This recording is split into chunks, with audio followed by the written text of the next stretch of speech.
বাংলাদেশের ভয়াবহ বন্যায় প্রবাস থেকে মিনতি কান্নার সুরে এমনই চিৎকার ও আর্তনাদের সুরে বলতেছেন প্রবাস ব্যক্তি, যা ফেনীতে তার বাবা মা বউ বাচ্চাদের উদ্ধার করার জন্য।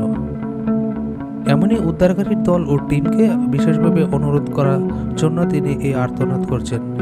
সম্প্রতি সময়ের স্মরণকালের বন্যা, এই ভয়াবহ বন্যা যা ফেনীতে এমনই ভয়াবহ সৃষ্টি করেছে যা মানুষের কষ্টের সীমা রাখে না।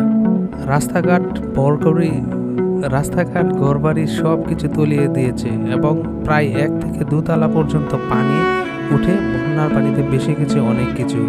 এমনই একটি দৃশ্য প্রবাস থেকে যে ভাইটি আকুতি করতেছেন, যা ফেনীতে তার বউ বাচ্চা এবং মা বাবাকে উদ্ধার করার জন্য।